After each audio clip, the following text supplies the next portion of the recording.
मित्रों, नमस्कार। आज हम बात करेंगे आचार्य चाणक्य की उस सूक्ष्म दृष्टि की जो मानव स्वभाव को अद्भुत गहराई से समझती थी। चाणक्य केवल राजनीति, कूटनीति और अर्थशास्त्र के आचार्य नहीं थे, वे जीवन के महान मनोवैज्ञानिक थे। उन्होंने मनुष्य के व्यवहार, उसकी इच्छाओं, भावनाओं और आकर्षण के रहस्यों को जिस गहराई से जाना, वैसा ज्ञान आज भी आधुनिक मनोविज्ञान नहीं दे पाया। जब वे कहते हैं कि स्त्री और पुरुष दोनों ही प्रकृति के दो ध्रुव हैं, तो उनका अर्थ यह नहीं था कि वे केवल देह से जुड़े हैं। उनका संकेत उस सूक्ष्म ऊर्जा की ओर था जो सृष्टि के हर कण में कार्यरत है, आकर्षण की, सृजन की, मिलन की ऊर्जा। यही ऊर्जा एक पुरुष को किसी स्त्री की ओर खींचती है और यही शक्ति एक स्त्री को किसी पुरुष की उपस्थिति में बदल देती है। आचार्य चाणक्य कहते हैं कि स्त्री की भावना बहुत गहरी होती है। वह अपने हृदय में जो अनुभव करती है उसे सीधे शब्दों में नहीं कहती, बल्कि वह उसे संकेतों में व्यक्त करती है। ये संकेत सूक्ष्म होते हैं, परंतु जो पुरुष सजग है, जो समझदार है, जो केवल देह नहीं आत्मा से भी देखना जानता है, वही इन संकेतों को समझ पाता है। चाणक्य नीति में कहा गया है, स्त्री स्वभावतः रहस्यमयी है। इसका अर्थ है कि स्त्री की इच्छाएं, उसका स्नेह, उसका आकर्षण, ये सब प्रत्यक्ष नहीं, अप्रत्यक्ष रूप में व्यक्त होते हैं। जब किसी पुरुष के प्रति उसके मन में स्नेह या आकर्षण जगता है, तो उसका चेहरा, उसकी आंखें, उसकी वाणी और उसका संपूर्ण आचरण बदलने लगता है। पहला संकेत, स्त्री की आंखों की भाषा।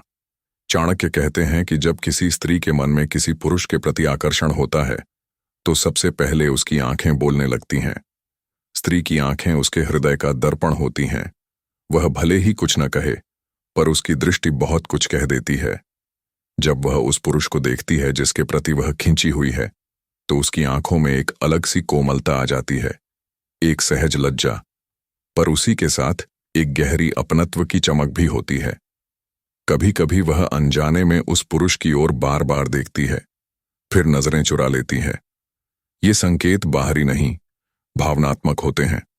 चाणक्य कहते हैं कि स्त्री की नजर तब बदलती है जब उसके भीतर प्रेम का अंकुर फूटता है। वह बाहरी दुनिया नहीं, उस व्यक्ति को देखने लगती है जो उसके भीतर जगह बना चुका होता है। दूसरा संकेत, उसका स्वर और उसकी वाणी का बदलना। चाणक्य लिखते हैं कि जब स्त्री किसी पुरुष के प्रति आकर्षित होती है, तो उसके बोलने का तरीका बदल जाता है। उसकी आवाज में एक मिठास आ जाती है, उसका हाव भाव कोमल हो जाता है। वह छोटी छोटी बातों में भी उस पुरुष का ध्यान चाहने लगती है, कभी मजाक में, कभी तानों में, तो कभी गंभीरता में। वह यह जताने लगती है कि वह उस पुरुष की उपस्थिति को महसूस करती है। चाणक्य नीति में कहा गया है, वाणी वह माध्यम है जिससे हृदय का रहस्य प्रकट होता है। स्त्री की वाणी जब स्नेह से भीगी हो, जब उसमें अपनापन हो, जब उसमें हंसी के साथ हल्का सा लज्जा भी घुला हो, तो समझो कि उसके मन में भावनाओं का प्रवाह चल रहा है। यह कोई छल या चातुर्य नहीं, बल्कि प्रकृति की सहज क्रिया है। तीसरा संकेत, उसका व्यवहार और शरीर की भाषा। चाणक्य कहते हैं कि स्त्री जब किसी पुरुष की ओर आकर्षित होती है, तो उसका व्यवहार अनजाने में उस पुरुष के इर्द गिर्द केंद्रित होने लगता है। वह छोटी छोटी बातों में उसका ध्यान खींचने लगती है। वह यह सुनिश्चित करने लगती है कि जब वह पुरुष आसपास हो, तो वह स्वयं को और भी सुसज्जित दिखाए, उसका हाव भाव कोमल और भावपूर्ण हो जाए। वह कभी कभी बिना कहे ही उस व्यक्ति की उपस्थिति को महसूस कराती है, जैसे बात करते समय उसके पास थोड़ा अधिक ठहर जाना, या फिर मुस्कान में कुछ ऐसा भाव जोड़ देना जो सामान्य से अलग हो।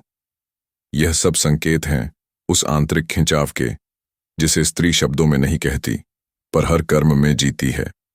चाणक्य नीति यह भी कहती है कि इन संकेतों को केवल वही पुरुष समझ सकता है जो आत्मसंयमी हो, जो केवल देह नहीं हृदय से देखता हो।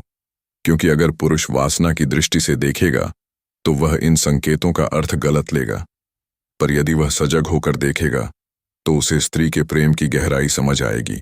आचार्य चाणक्य स्पष्ट कहते हैं, स्त्री का मन सागर के समान है, उसकी गहराई को जानना कठिन है, परंतु जो धैर्यवान है, जो उसकी आंखों, उसके स्वर और उसके हाव भाव की भाषा समझता है, वह उसके हृदय तक पहुंच सकता है। अब प्रश्न यह है कि चाणक्य ने स्त्री के इन संकेतों को इतना महत्वपूर्ण क्यों माना?